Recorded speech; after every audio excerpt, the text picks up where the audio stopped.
It's Bella the Ball at the Palm Springs Public Library with Drag Queen Story Hour. It's time for another fabulous book to share with you. Today, Morris Micklewhite and the Tangerine Dress from Christine Baldacchino, pictures by Isabelle Malenfant. What a fabulous story time here in a fabulous dress.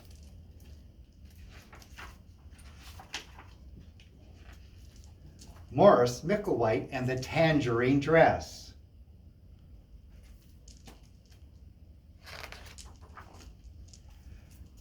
Morris Micklewhite has a mother named Mora and a cat named Moo. Morris likes Sundays because his mother makes him pancakes on Sunday. Mondays are great too because on Mondays Morris goes to school. Morris likes a lot of things about school. He likes to paint. He likes to do puzzles. He likes the apple juice at snack time and singing the loudest during circle time. But most of all, Morris likes the dress-up center and the Tangerine Dress. Morris likes the color of the dress. It reminds him of tigers, the sun, and his mother's hair. He likes the noises the dress makes. Swish, swish, swish when he walks, and crinkle, crinkle, crinkle when he sits down. He takes turn wearing all the different shoes, but his most favorite ones go click, click, click across the floor.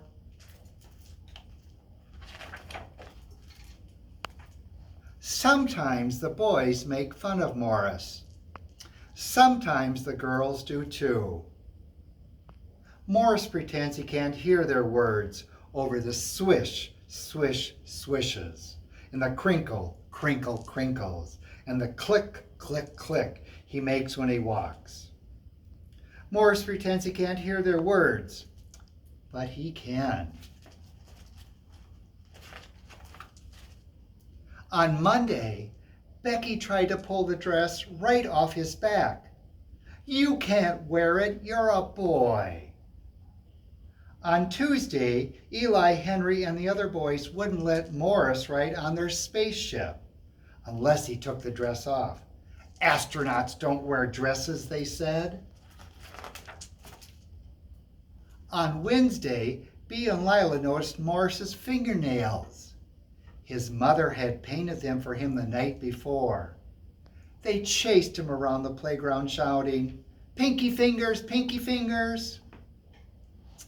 On Thursday, the boys wouldn't sit near Morris at the snack table. "We don't want you to turn us into girls," they said. Oh, poor Morris. On Friday, Morris pretended he had a tummy ache. When he thought of all the kids in his class and all the mean things they did and said, his tummy ached for real. His mother let him stay in bed and he read books about elephants. Moo sat in his lap. Moo liked elephants too. On Saturday, Morris's mother bought him some apple juice, and he took a sip, she stroked his hair, and Moo purred loudly. Morris suddenly felt well enough to do a puzzle. He hummed to himself, and he felt better still.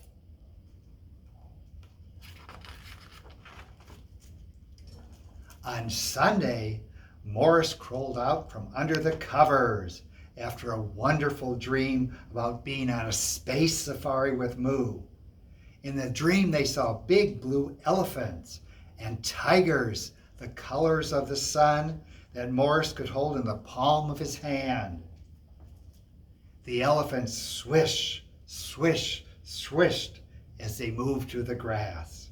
The tigers ate giant leaves that crinkle, crinkle, crinkle as their tiny teeth chewed them. The buttons on the spaceship click, click, click under Morris's fingers.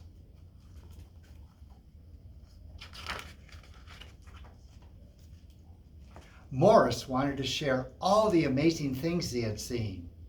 He took out his brushes, put on his smock, and began to paint, using every color he could imagine. He showed his painting to his mother when he was done.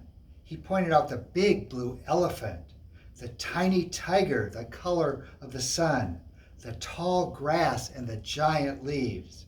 He pointed out Moo and his shiny round space helmet.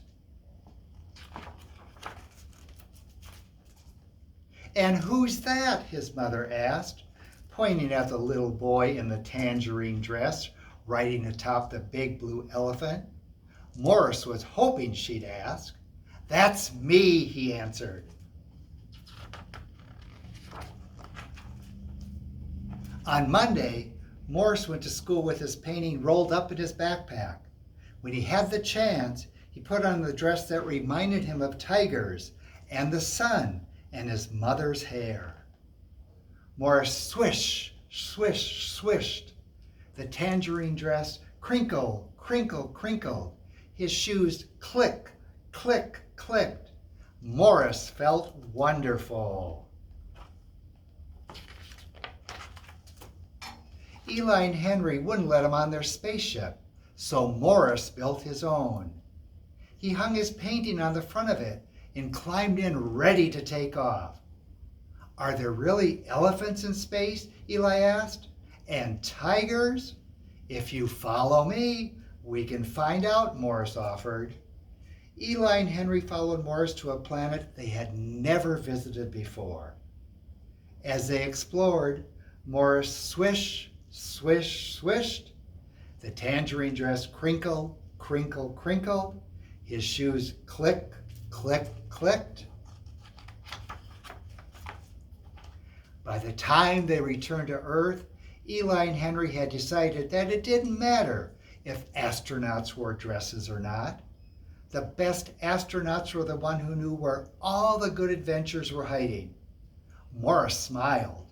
He knew that already. When snack time was over, Becky demanded the dress.